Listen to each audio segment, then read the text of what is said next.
Testament spirituel. Ceci est le testament spirituel de Marcel Cadoche.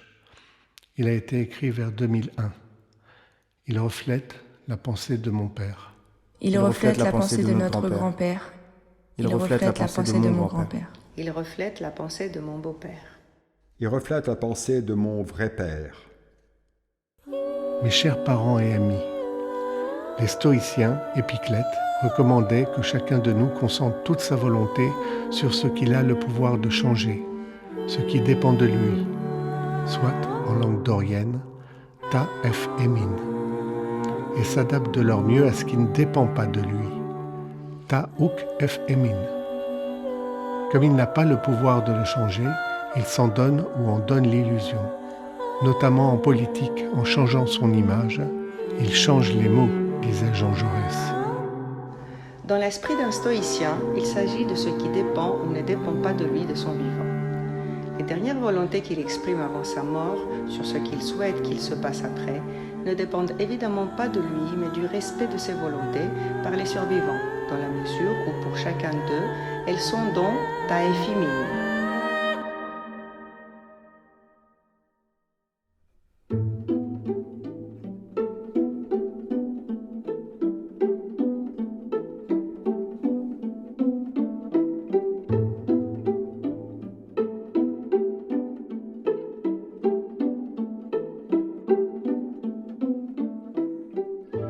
Tout le monde finit par mourir un jour ou l'autre, dans des circonstances imprévisibles longtemps à l'avance. Dante disait qu'au milieu du chemin de notre vie, il s'est trouvé dans une forêt obscure, car il avait perdu la ligne droite.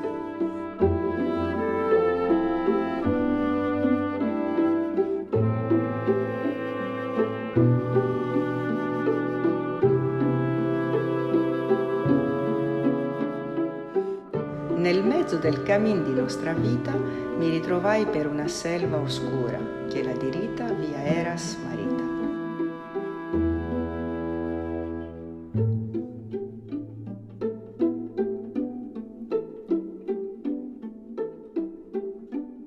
Vers la fin de notre vie, j'étais encore plus enfoncé dans la forêt obscure, mais je n'avais plus de ligne droite à perdre ni à rechercher.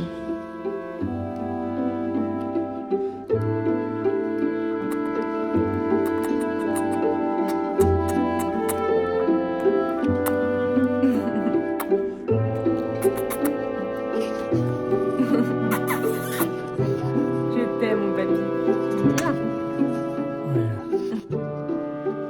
On dit notre vie, pas ma vie, parce que personne ne connaît le milieu de sa vie. Ça ne dépend pas de lui, c'est donc ta uk efimine.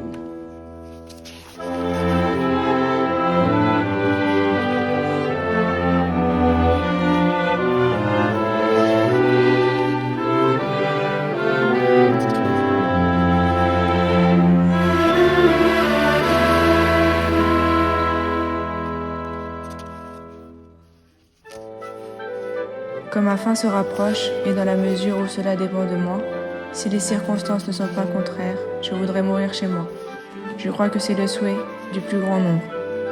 Dans notre civilisation urbaine, on a 75% de chances de mourir à l'hôpital, au plus 20% à son domicile. L'hôpital c'est un peu civilisé, mais l'idée d'y mourir est plutôt antipathique. Lorsque Socrate a été condamné à boire la ciguë, il a réuni autour de lui ses amis présents à Athènes pour un ultime dialogue. Ils ont longuement parlé de l'immortalité de l'âme, puis il a bu son poison.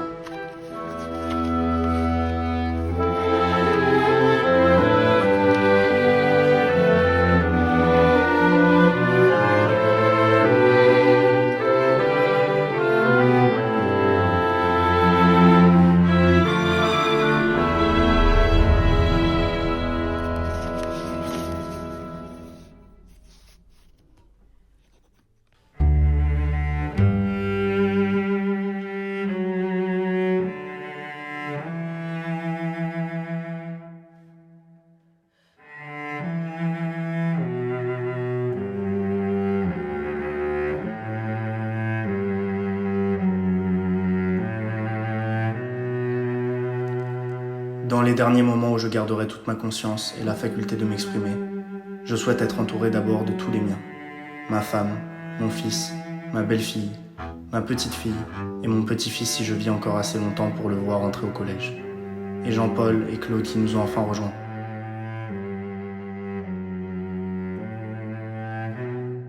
Si d'autres parents et amis souhaitent me voir, qu'ils soient les bienvenus.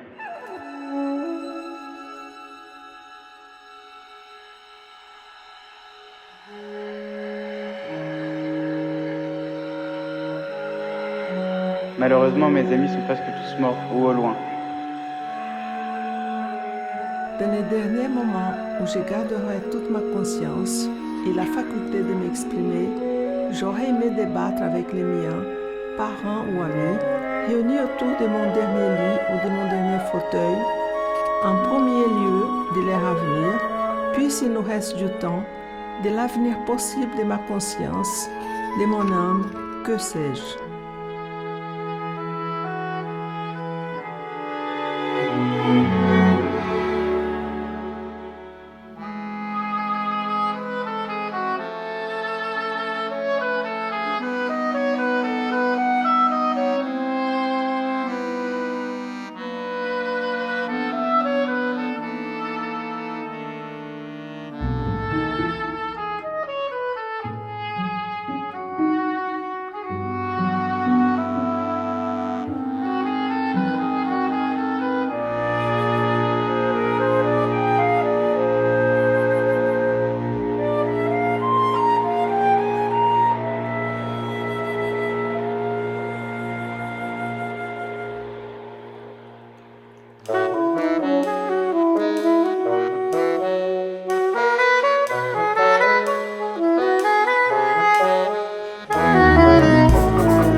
Chin, papa. Santé. Chin. Et alors, qu'est-ce que tu dis? Moi, je dis rien. Bah si, tu dis. Bonum. Bonum vinum, laetificat cor hominum. Chin. Salut les potes. Nous irons partout, tous les potes iront.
Mais ai-je vraiment une conscience? C'est quoi une conscience? Et pourquoi attendre mes derniers moments? Je préfère exprimer dès à présent ce que j'en pense aujourd'hui, jusqu'à plus informé.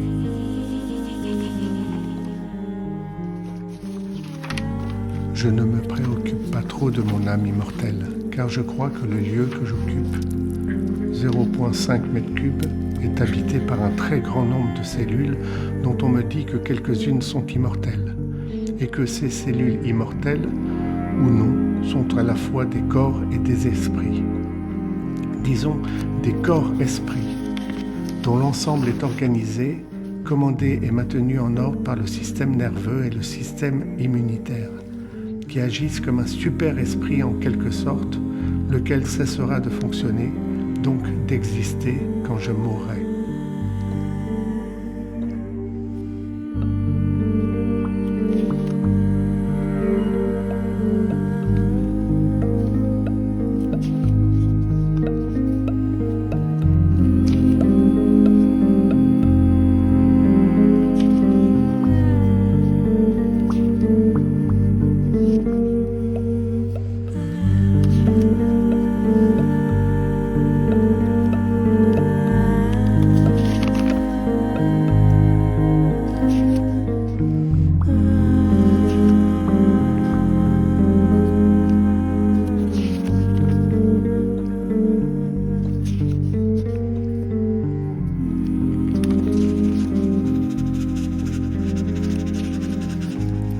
Ce n'est que lui que je crois connaître, qui est moi, si ce moi existe et qui m'intéresse à ce titre.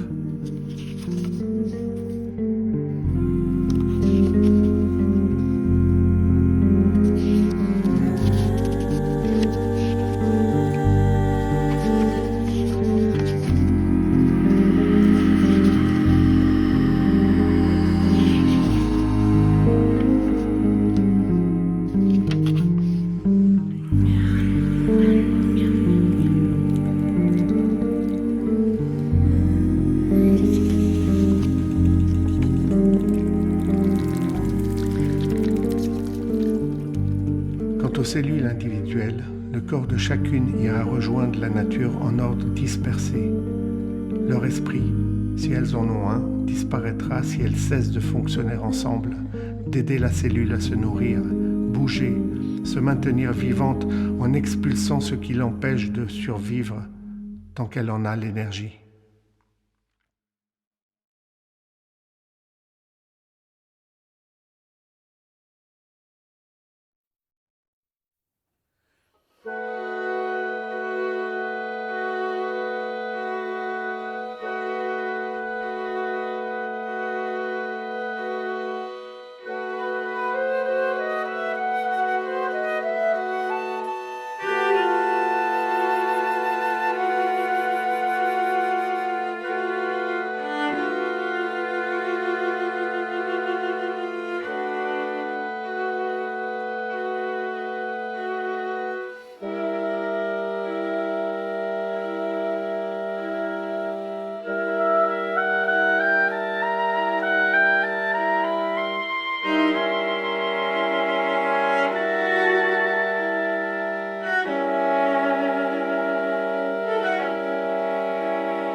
Je crois donc, comme le disait Homère, que juste après la mort, on a la tête faible, amenena carena, pendant quelque temps avant de disparaître, tout en doutant que la tête puisse reprendre des forces en buvant du sang.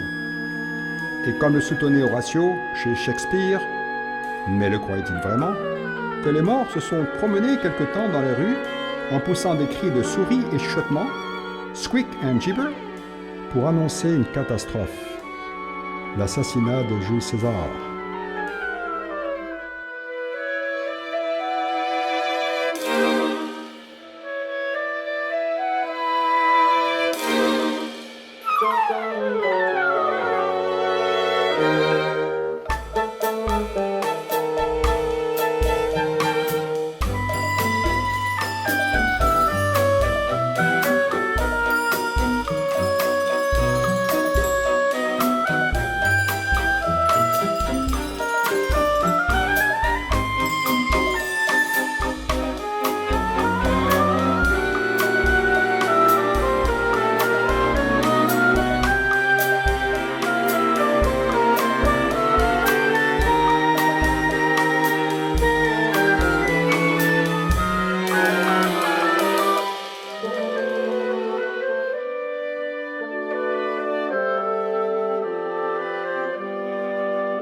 Il me semble que notre soi-disant immortalité se limite à cela, quelques minutes ou secondes, parce que les éléments d'un corps ne peuvent pas tous changer d'état simultanément, mourir en même temps, et je n'y vois aucune âme.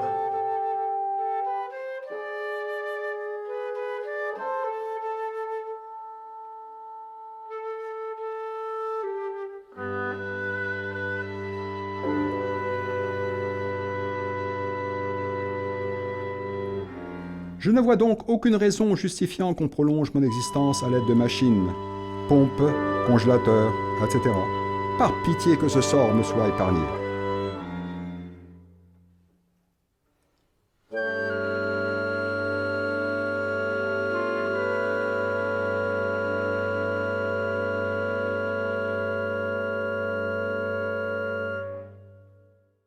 Mon corps, Mon corps. Mon corps. Mon corps. ou brûlé. Enterré Enterré, ou brûlé. Enterré ou brûlé. Enterré Ou brûlé. ou brûlé.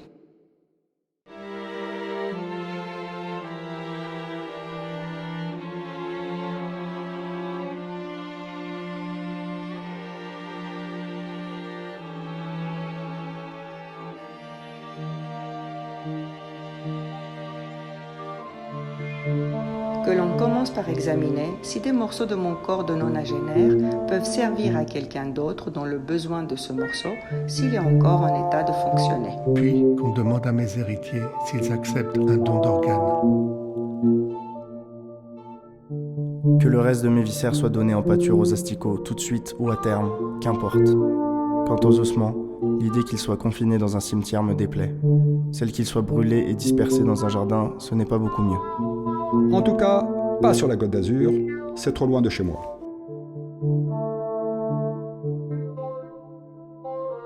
Dispersés dans l'air à la rigueur, il existe un cycle de l'azote dans la nature. Pourquoi contrarier un cycle du phosphore ?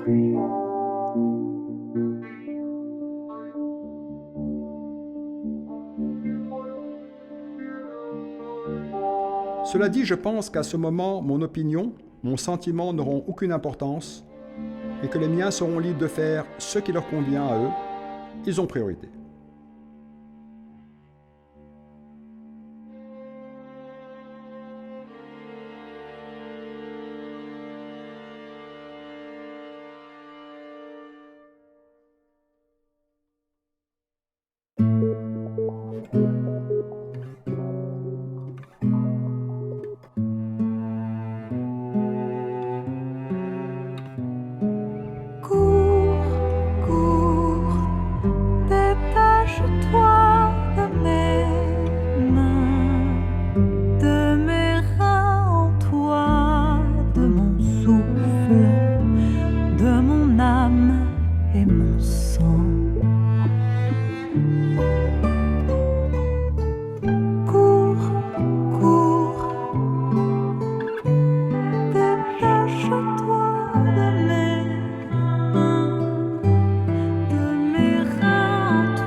Quant au cérémonial, s'il décide de m'enterrer, autant que ce soit pas trop loin de chez moi et des autres membres de ma famille.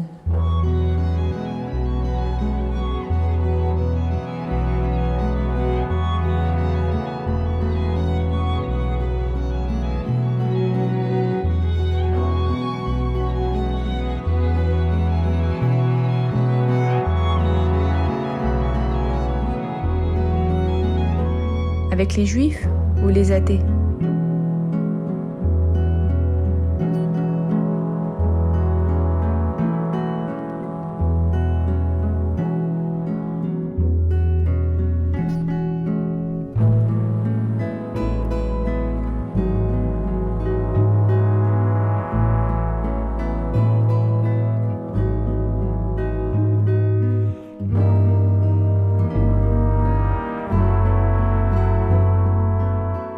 Franchement, dans la situation où je serais, je n'en aurais rien à cirer.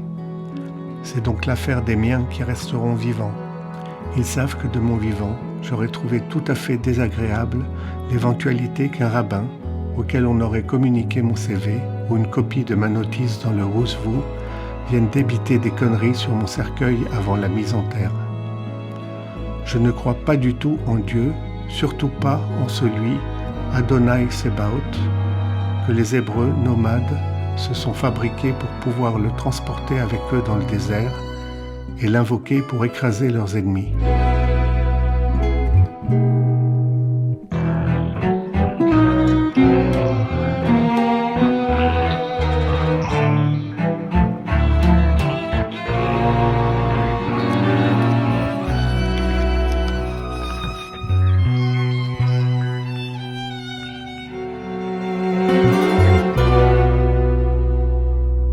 S'il existe d'aventure un être suprême, admettons qu'il ait défini les catégories du haut et du bas pour se situer dans le haut.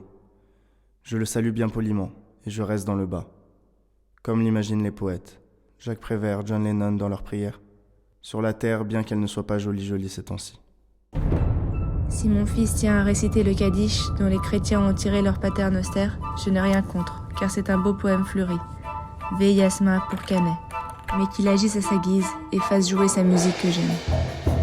Que les miens se renseignent donc sur la possibilité d'un enterrement civil dans l'enclos juif. C'est ce que les Benioun ont fait pour Odette, la sœur de Nanou.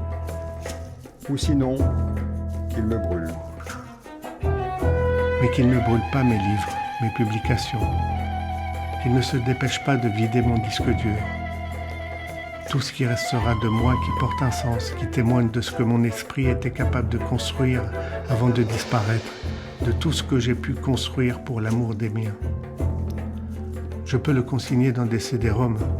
Pour les DVD, c'est peut-être trop tard et pas vraiment utile. Je les lègue à mes petits-enfants, en espérant qu'ils en prendront connaissance quand ils seront en âge de s'y intéresser. Disons quand ils auront lu Spinoza, Damasio ou leur successeur. C'est que pour ma part, j'ai fait à l'âge de 60 ans. Les gens qui ont recours à la crémation héritent d'une urne de cendres dont ils ne savent pas trop quoi faire s'ils ne les dispersent pas dans la nature ou dans un jardin dédié aux cendres.